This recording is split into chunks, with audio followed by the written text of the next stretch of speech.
नमस्कार साथियों, मैं doctor Anil Mishra Study Webs के यूट्यूब पोर्टल पर आप सभी का हार्दिक स्वागत करता हूं। आज हमारा इतिहास का विषय है बाबर। आइए हम बात करते हैं बाबर के बारे में। देखिए, बाबर जिसका जन्म 1483 ईस्वी में फरगना में हुआ था। ये फरगना कहां है, आइए देखते हैं मैप के द्वारा। ये फरगना वर्तमान समय में रूस और अफगानिस्तान की सीमा के क्षेत्र में स्थित है। फरगना में बाबर का जन्म 1483 ईस्वी में हुआ। इसके पिता का नाम शेख उमर मिर्जा तथा माता का नाम कुतलुग निगार खानम था। पिता का क्या नाम है? शेख उमर मिर्जा। और माता कौन है? कुतलुग निगार खानम। बाबर का पिता शेख उमर मिर्जा तैमूर का 5वां वंशज था और उसकी माता कुतलुग निगार खानम चंगेज खां की 14वीं वंशज थी। इस तरह से बाबर की धमनियों में तैमूर और चंगेजी खानदान दोनों का रक्त प्रभावित था। बाबर जिस वंश से संबंधित था उसका नाम था चगताई वंश। अगर प्रश्न आता है कि बाबर किस वंश से संबंधित था, बच्चे अक्सर परीक्षा में यह प्रश्न गलत कर जाते हैं। वो लिख जाते हैं मुगल वंश से संबंधित था। जी नहीं, वो मुगल वंश का संस्थापक जरूर था, लेकिन वो किससे संबंधित था? चगताई वंश से। तो बाबर का संबंध किस वंश से था? बाबर का संबंध चगताई वंश से था।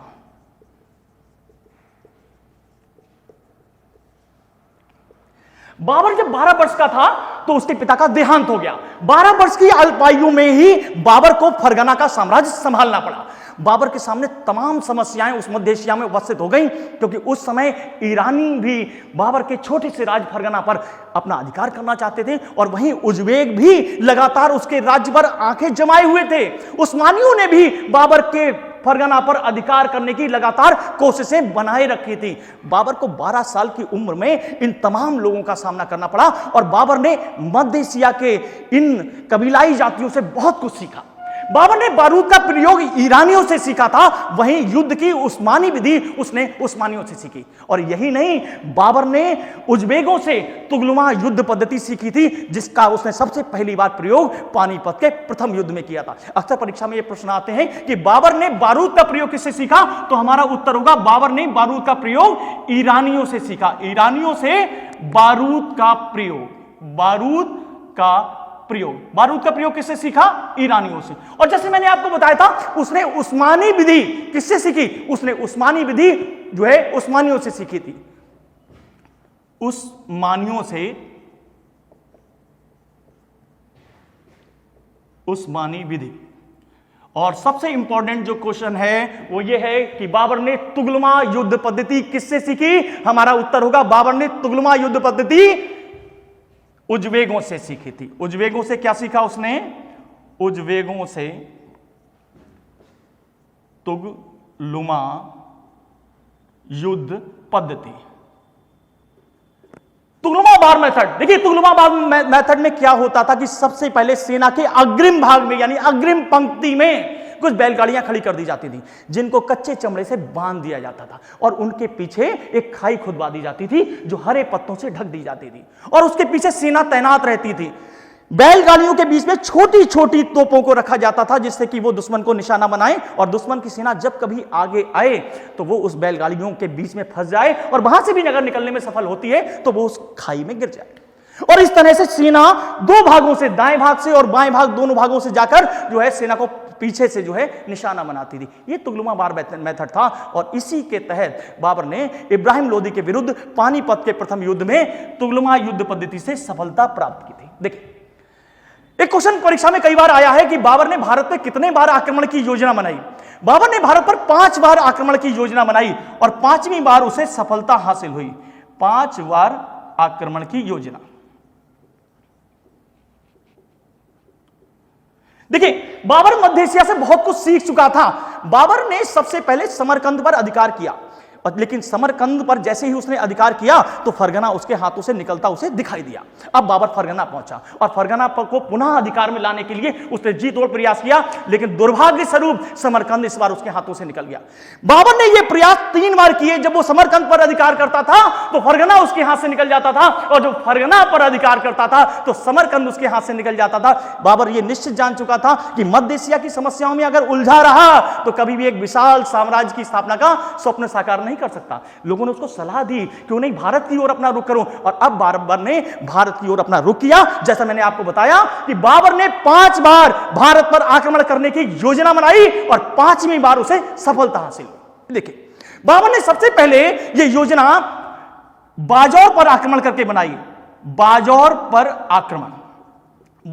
आक्रमण उसने 1519 ईस्वी में किया, और यहां पर एक किला है जिसका नाम है भेरा। बाबर ने इस बाजौर के आक्रमण में या भीरा के युद्ध में बारूद का सबसे पहले प्रयोग किया। बारूद का सबसे पहले प्रयोग बाबर ने किस युद्ध में किया? ध्यान रखिएगा, परीक्षा में कई बार यह प्रश्न आया है, बहुत ही महत्वपूर्ण प्रश्न है। बाबर ने सबसे पहले बारूद का प्रयोग भीरा के युद्ध में किया। बारूद का सबसे पहले प्रयोग भीरा के युद्ध में, भीरा या कहीं कहीं किताबों में यह भेरा भी दिखाई देता है। ओके, अगली बात करते हैं। बाबर को भारत पर आक्रमण के लिए पंजाब के सूबेदार दौलत खां ने आमंत्रित किया था। इस समय पंजाब पर दौलत खां का शासन था, और उसका एक विश्वास पात्र था जो है आलम खां लोधी। आलम खां लोधी और दौलत खां ने बाबर को भारत पर आक्रमण के लिए आमंत्रित किया, और इस समय दिल्ली पर लोधी वंश का अंतिम शासक इब्राहिम लोधी शासन कर रहा था। परीक्षा में कई बार यह प्रश्न आया है कि बाबर के आक्रमण के समय दिल्ली पर किसका शासन था, तो हमारा उत्तर होगा इब्राहिम लोधी। इब्राहिम लोधी ये लोधी वंश का अंतिम शासक है। लोधी वंश का अंतिम शासक। देखिए, बाबर जो है भारत की ओर आया, और बाबर ने सबसे पहले पंजाब के क्षेत्रों से होते हुए सबसे पहले दौलत खां को ही पराजित किया और पंजाब पर अधिकार कर लिया। अब बाबर का सीधा सीधा निशाना इब्राहिम लोधी था।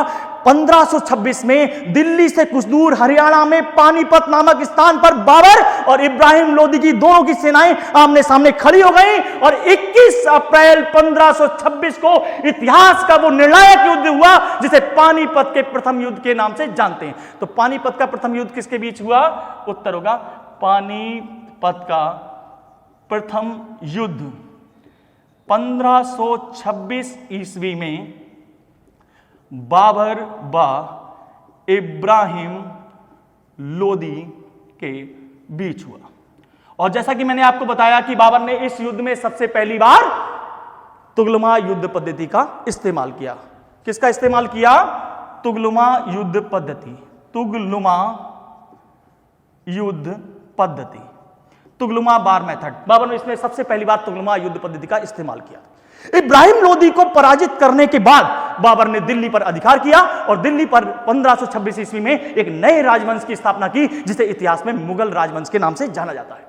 अगर हमारे सामने परीक्षा में प्रश्न आता है कि मुगल राजवंश का संस्थापक कौन है, तो उत्तर हमारा होगा बाबर। बाबर मुगल राजवंश का संस्थापक था। बाबर अच्छी तरीके से जानता था कि इब्राहिम लोधी पर अधिकार करने के बाद भी भारत में उसकी सत्ता सुरक्षित नहीं है, क्योंकि अभी उसका सबसे बड़ा शत्रु मेवाड़ का शासक राणा सांगा उपस्थित है। वो जानता था कि राणा सांगा को पराजित किए बिना भारत में स्थायी सत्ता की स्थापना का स्वप्न देखा नहीं जा सकता। इसलिए उसने अब वो खामोश नहीं रहा, युद्ध की तैयारी करता रहा, और अगले ही वर्ष 1527 ईस्वी में इतिहास का एक दूसरा निर्णायक युद्ध होता है जिसका नाम है खानवा का युद्ध। खानवा का युद्ध 17 मार्च 1527 में बाबर और राणा सांगा के बीच हुआ। बाबर और राणा सांगा के बीच हुआ। आपको बता दें, 4 महीने तक बाबर और राणा सांगा की सेनाएं आमने सामने खड़ी रहीं। दोनों को एक दूसरे पर युद्ध करने का साहस नहीं हुआ। क्यों? क्योंकि बाबर की सेना के लोग अच्छी तरीके से जानते थे कि भारत की सबसे अदम्य साहस वाली जाति राजपूत है, और इसका मुकाबला करना कोई साधारण बात नहीं है, क्योंकि उन्होंने राजपूतों की वीरता के किस्से सुन रखे थे। और इधर राजपूत भी बाबर की बारूद के प्रयोग की नीति को समझ चुके थे, और उनको लगा था कि एक नई लड़ाई है, एक नया चैलेंज है, क्योंकि अभी तक वो बारूद का सामना करने के अभ्यस्त नहीं थे। भारत में ये पहला प्रयोग है बारूद का। तो बारूद के प्रयोग को लेकर बाबर आया है, और एक नया चैलेंज भारत में उपस्थित हो गया, तो इसलिए वो भी डरे हुए थे। एक दिन 4 महीने का समय बीत गया, और बाबर की सेना लगातार उसके सैनिक काबुल जाने के लिए कह रहे थे, और जब ये आक्रोश ज्यादा बढ़ता दिखाई दिया तो बाबर ने एकदम निर्णय लिया। बाबर ने एक दिन तमाम अपने सभी साथियों को खेमे के बाहर बुलाया, तमाम शराब के बर्तन और मर्तमान फेंकवा दिए, और उसके बाद उसने उनको संबोधित करते हुए बड़े ही ऊर्जा भरे लहजे में कहा कि भारत में हम किसी महान साम्राज्य की स्थापना का स्वप्न लेकर नहीं आए हैं। भारत में हमारा एक ही लक्ष्य है, उस अल्लाह ने, उस पैगंबर ने हमें एक नेक काम के लिए चुना है, और वो है भारत में इस्लाम धर्म का प्रचार करना। और बाबर ने खानवा के युद्ध को धर्म युद्ध या जिहाद युद्ध घोषित कर दिया। अगर परीक्षा में प्रश्न आता है कि बाबर ने किस युद्ध को जिहाद युद्ध घोषित किया, तो हमारा उत्तर होगा कि बाबर ने खानवा के युद्ध को बाबर ने जिहाद युद्ध घोषित किया। जिहाद युद्ध, या इसको हम धर्म युद्ध भी कहते हैं, क्योंकि ये दो संस्कृतियों के बीच, दो संप्रदायों के बीच का संघर्ष था। और इसके बाद बाबर की सेना पूरे उत्साह के साथ मैदान में आ गई और 17 मार्च 1527 को इतिहास का वो निर्णायक युद्ध हुआ जिसे खानवा के युद्ध के नाम से जानते हैं। और इसमें राजपूतों और मुगलों दोनों ने अधम्य साहस का परिचय किया। प्रारंभ में तो राणा सांगा का पल्ला भारी होता हुआ दिखाई दिया, लेकिन युद्ध के मध्य में ही अचानक एक तीर राणा सांगा को लगा। उसके साथी उसको सुरक्षित स्थान पर ले गए, उसके कपड़े पहनाकर किसी दूसरे व्यक्ति को हाथी पर आसीन किया गया, लेकिन उसमें निर्णायक क्षमताओं का अभाव था। लिहाजा खानवा के युद्ध में बाबर को विजय हासिल हुई। राजपूतों का व्यापक पैमाने पर नरसंहार किया गया। राजपूतों के सर काट काट के पूरी एक मीनार बनाई गई और बाबर ने गाजी की उपाधि धारण की।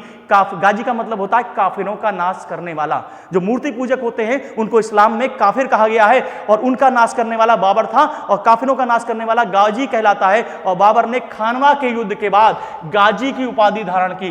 प्रश्न हमारा आता है कि बाबर ने किस युद्ध के बाद गाजी की उपाधि धारण की, तो गाजी की उपाधि खानवा के युद्ध के बाद।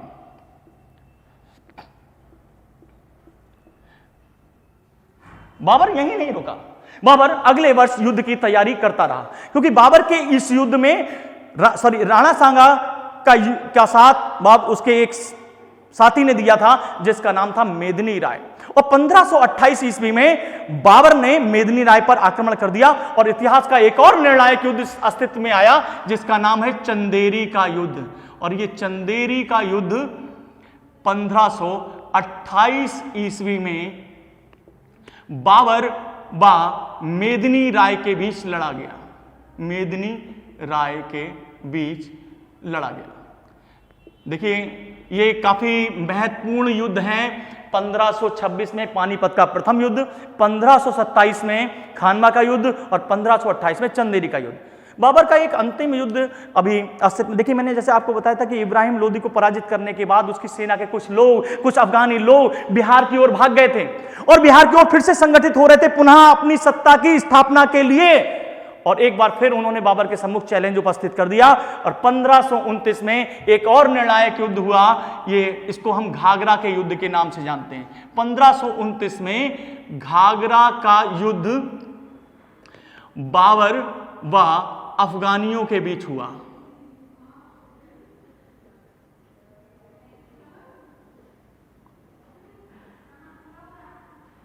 और इस युद्ध में भी बाबर को सफलता प्राप्त हुई। देखिए, ध्यान दीजिएगा, 1529 में घाघरा का युद्ध बाबर और अफगानियों के बीच हुआ और इस युद्ध में भी बाबर को सफलता प्राप्त हुई। बाबर 1530 तक, देखिए बाबर का शासनकाल कोई बहुत लंबा नहीं है, 1526 से 1530 के बीच का है। 1530 में जो है बाबर का सबसे बड़ा बेटा हुमायूं बीमार रहने लगा और उसकी स्थिति काफी खराब हो गई। तमाम मौलवियों और मुल्लाओं को बुलाया गया। उन्होंने हिदायत दी कि बाबर अगर अपने जीवन की सबसे महत्वपूर्ण वस्तु दान करे तो उसका बेटा बच सकता है। इसके बाद बाबर ने निर्णय लिया कि उसने हुमायूं के पलंग के चारों ओर परिक्रमा की और कहा, मेरे जीवन से ज्यादा अजीज और कोई चीज मेरे लिए नहीं है। हे अल्लाह, मैं तुम्हें हाजिर नाजिर मानकर कहता हूं कि अगर जो है मेरी जीवन के बदले मेरे बेटे की जान बच जाए तो मैं अपना जीवन देने को तैयार हूं। और ऐसा कहा जाता है कि उसके बाद बाबर बीमार रहने लगा और हुमायूं ठीक हो गया। 1530 में बाबर की मृत्यु हो गई। बाबर को पहले आगरा के नूर अफगन बाग, जिसे आज आराम बाग के नाम से जाना जाता है, उसमें दफनाया गया। बाद में उसकी अस्थियों को उस कब्र से निकलवाकर उसकी पत्नी काबुल ले गई और बाबर का मकबरा काबुल में बना। एक प्रश्न और आता है कि बगीचों का राजकुमार किसे कहते हैं। देखिए, बाबर जिन क्षेत्रों से आया था वहां बड़े बड़े पर्वत और झरने हुआ करते थे, उसे बाग और बगीचों से बड़ा प्रेम था। इसीलिए बाबर ने भारत में जो है 4 बाग पद्धति से कई बगीचों का निर्माण कराया। 4 बाग पद्धति से कई बगीचों का निर्माण कराया था, इसीलिए उसे बगीचों का राजकुमार भी कहते हैं। प्रिंस ऑफ गार्डन के नाम से भी वो जाना जाता है। बाबर तुर्की भाषा का बहुत श्रेष्ठ कवि था। उसने तुर्की भाषा में अपनी आत्मकथा लिखी जिसका नाम है तुझके बाबरी। इस तुझके बाबरी का बाद में फारसी में अनुवाद हुआ और ये फारसी में अनुवाद अकबर के समय में अब्दुल रहीम खान खाना ने किया, जिसे जिसे बाबरनामा के नाम से जाना जाता है। बाबर की आत्मकथा का अंग्रेजी में भी अनुवाद किया गया। मैडम बेबरिज ने बाबर की आत्मकथा बाबरनामा का अंग्रेजी में अनुवाद किया था। देखिए एक प्रश्न और आता है कि किस मुगल बादशाह को कलंदर कहा जाता है? बाबर ने जब पानीपत का प्रथम युद्ध जीता था तो काबुल की प्रत्येक जनता को एक एक चांदी का सिक्का भेंट किया था और बाबर का खजाना खाली हो गया था। अपने आप स्वयं में वो कलंदर हो गया था, मस्त कलंदर। तो बाबर को ही कलंदर कहा जाता है। देखिए बाबर खते बाबरी का भी लेखक था और सबसे बड़ा उसका योगदान है कि तुर्की भाषा में उसने मुबाइन नामक शैली का प्रारंभ किया। यह प्रश्न कई बार परीक्षा में आया है कि बाबर ने तुर्की भाषा में किस शैली का प्रारंभ किया, तो हमारा उत्तर होगा बाबर ने तुर्की भाषा में मुबाइन नामक शैली का प्रारंभ किया। बाबर के प्रशासन, उसकी स्थापत्य कला और उसके शासन की बारीकियों को अगर समझना है तो आपको हमारे संस्थान स्टडी वेब्स, रामपुर गार्डन और दूसरे संस्थान करगेना में विजिट करना होगा, जिसमें मैं आपको सिलसिलेवार सारी घटनाओं का विस्तृत ब्यौरा दूंगा और एक एक ऐसे उन प्रश्नों पर बेहद प्रकाश डालने का प्रयास करूंगा जो परीक्षा में आपके लिए उपयोगी होंगे। धन्यवाद साथियों। अगले एपिसोड में हम फिर मिलते हैं। धन्यवाद।